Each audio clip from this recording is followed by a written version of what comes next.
I said I was coming back to show you how to do this. Now we're starting with the basics. There's nothing, she's bald. Okay, with my fingers, I have put folds into this. 1, 2, 3, and 4. I've made it flat enough to just fit around the face. Just the face.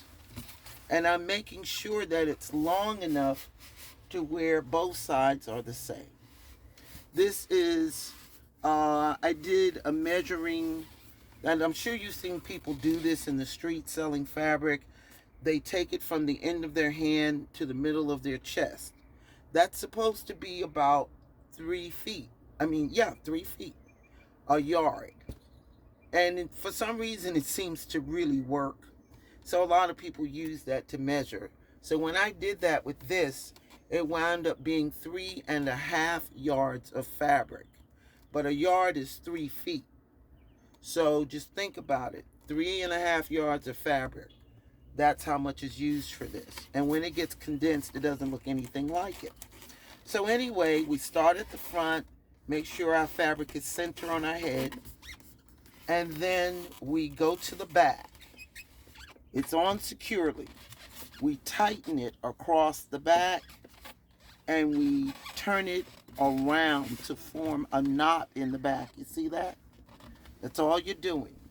Then you're going to take fabric and bring it over to your right. So this is what it looks like. It's been brought over to the right.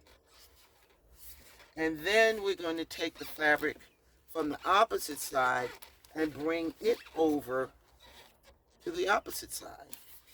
You see that? So you got one side here, one side there. Up here in the top, you're going to twist it. See? And bring it back, and that other piece flops back that way. All right? See, it's already built height from doing this. And you're going to pin it. Use those, they call them satin pins or quilting pins. They're very long, and they have a little ball on the end of them. You want to use those. Just be careful not to stick yourself, or if you're putting them in your headpiece, just be careful. Or use very small baby pins like this. They're really tiny. So we've got the basics. That's it. You're going to keep it like that, and you're going to pin it. Every time you bring it over, you're going to pin it. So now we're going to take this around the back, this piece. We're going to take around the back and secure it because the fabric is run out. So I'm going to take this little baby pin and I'm going to put it on there. See? I put it right there. So now that's done. All right? And I'm going to work it to build it, make it bigger. And then the other side, I'm just going to simply do the same thing. Bring it around, make it secure. Bring it around and do the same thing on the opposite side. And this time I've got enough fabric to just tuck it. And there you go.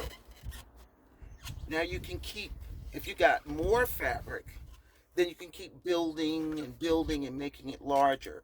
And a good fabric to use is a stiff fabric like taffeta. I think organza might be somewhat of a stiff fabric, but you want to use stiff fabrics. Now, some of the African stores carry the fabric that this is traditionally made out of, which is it's got wire in it. So the wire helps you, develop the fan effect, or I call it the rose effect. These to me remind me of roses. And you can take a nice pin, or as they say, brooch, and pin on it. You can get some flowers, artificial flowers, or even real ones, and attach to it. There's so many things that you would be able to do with this, but this is the basic, the very simple, basic way to wrap these. And you just keep going up, going up, going up. I think I have enough fabric to show you one that's really big. But this is your base. This is the base. So you don't have to be intimidated by doing it. A lot of people have inboxed me and they said they're just frustrated with how to do it. And one thing about a video is you can go back and see it as many times as you need to. You can slow it down, speed it up, or whatever. But this is the basic design of those big rose type headdresses that a lot of us envy and go, gee, I wish I could do that. And I bring it to you. Now you too can do it. And please, I want you all to post your pictures on my page. I would love to see what you've done. But this is part 3. And in a minute, I'll bring you what it looks like because I've got this yellow fabric here. So I'm going to do one that I'm going to take it as far as it'll go. But I just wanted you to get the basic understanding of how it works. And hopefully I'll see you in another video.